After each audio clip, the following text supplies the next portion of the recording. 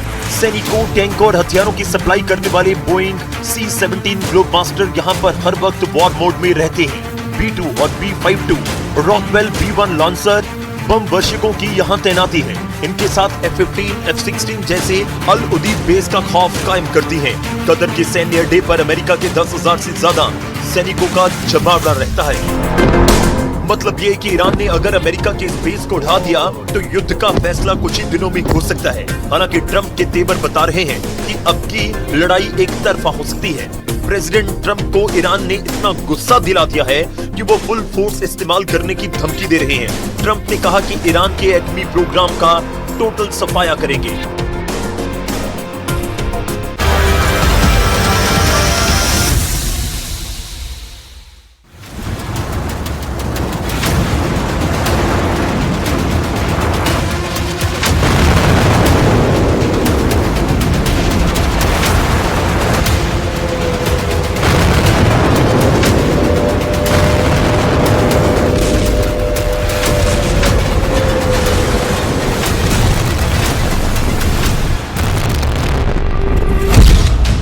क्या ट्रंप ने ईरान से डील में नेतन्याहू को दूर रखकर गलती कर दी? क्या ट्रंप सोच रहे थे कि वो अकेले ही ईरान से डील कर अमेरिका के नायक बन जाएंगे? लेकिन ईरान ने नए युद्ध का ऐलान कर दिया। ट्रंप ने डील को धोखा बताकर ईरान को सबक सिखाने की कसम खा ली है और खाड़ी आज फिर से चलने लगा है। तो क्या अब पुराने टकराव में नए युद्ध के आगाज के साथ पहले से ज्यादा भयानक तबाही होगी? क्या नई टक्कर दुनिया के लिए पहले से बड़ा खतरा बन जाएगी? क्या नए पलटवार से जंग का नया मोर्चा खुलेगा? लेकिन इस जंग का नया जोखिम क्या होगा? पुराने टकराव से जन्मे नई जंग की नई चुनौती क्या होगी? क्या ईरान से जंग में अब ट्रंप अकेले पड़ गए हैं? नेतन्याहू लेबनान फ्रंट पर हिजबुल्लाह के हमलों का अकेले सामना कर रहे हैं। भयानक हमलों के बाद कतर और बहरीन ईरान को कोसने के अलावा कुछ नहीं कर पा रहे। नेटो पहले ही इस जंग से किनारा कर चुका है। We've been treated unfairly. We pay disproportionately. We had a time when we were paying 100%. We were paying 100% of NATO, and yet a lot of the countries weren't paying anything. तो क्या ईरान ने Trump के अकेलेपन का फायदा उठा लिया? क्या वो जान गया कि इस जंग में ट्रंप से सभी सहयोगियों ने कन्नी काट ली है और नेतन्याहू को ट्रंप ने खुद इस जंग से दूर कर दिया था? तो इस जंग में ट्रंप ने नेतन्याहू को धोखे में रखा। जंग का आगाज साथ हुआ, लेकिन जब फाइनल फाइट की बात सामने आई तो ट्रंप ने नेतन्याहू को ईरान के परमाणु सीन से आउट कर दिया। ट्रंप को पहले से पता था कि ईरान अमेरिका की डील नहीं मानेगा। ईरान साफ कह चुका था कि डील उसकी शर्तों पर होगी, नहीं तो बड़ा युद्ध होगा। नेतन्याहू भी यही कह रहे थे कि मुझे जंग की आजादी दो, ईरान को सबक सिखाने दो। फिर ट्रंप ने डील से नेतन्याहू को आउट क्यों कर दिया? अमेरिका में सीज फायर हुआ, लेकिन नेतन्याहू नहीं माने। उन्होंने लेबनान में अपनी जंग जारी रखी। दक्षिणी लेबनान से इजरायली सेना की वापसी से इनकार कर दिया। अमेरिका की मध्यस्थता से लेबनान और इजराइल में सीज फायर समझौता तो हुआ, लेकिन आईडीएफ ब्रिगेड हर दिन हर सेकंड एक्टिव रही। हर दिन हिजबुल्लाह के खिलाफ इजराइल का ऑपरेशन जारी रहा। हर हफ्ते हिजबुल्लाह के सैकड़ों ठिकानों पर हमले जारी रहे। लेबनान चिल्लाता रहा, इजराइल सीज फायर का उल्लंघन कर रहा है, लेकिन इजराइल की एयर स्ट्राइक नहीं रुकी। नेतन्याहू ने साफ संदेश दिया, जब तक हिजबुल्लाह के मिसाइलों का खतरा है, हम नहीं रुकेंगे। दक्षिणी लेबनान में सीज फायर के बावजूद कई टारगेट को निशाना बनाया। अभी तक दुनिया यही मान रही थी कि ईरान के खिलाफ सबसे आक्रामक आवाज ट्रंप की है और सबसे ज्यादा युद्ध की भाषा नेतन्याहू बोल रहे हैं। लेकिन अब कहानी में एक नया मोड़ आ चुका है। जिस नेटो को लेकर ट्रंप सालों से सवाल उठाते रहे, उसी नेटो के महासचिव अब वही चिंता जता रहे हैं कि ईरान कभी परमाणु हथियार हासिल ना करे और हॉर्मुज की जल धारा हर कीमत पर खुली रहे। यानी क्या अब मुद्दा केवल अमेरिका बनाम ईरान नहीं रहा, बल्कि पूरी पश्चिम सुरक्षा व्यवस्था की चिंता बन चुका है? दिलचस्प बात यह है कि लक्ष्य लगभग एक जैसा दिखाई देता है। ईरान परमाणु हथियार ना बनाए, लेकिन रास्ते अलग अलग हैं। ट्रंप कहते हैं दबाव बढ़ाओ, ईरान को झुकाओ।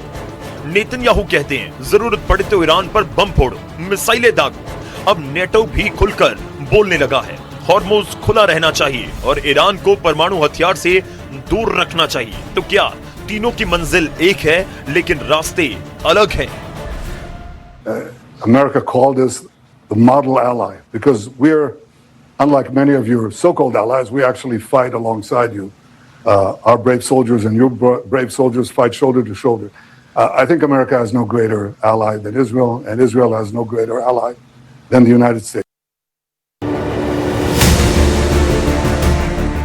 यहीं से सबसे बड़ा सवाल जन्म लेता है, क्या इस पूरे संकट का असली केंद्र ट्रंप है, नेतन्याहू है, या फिर ईरान?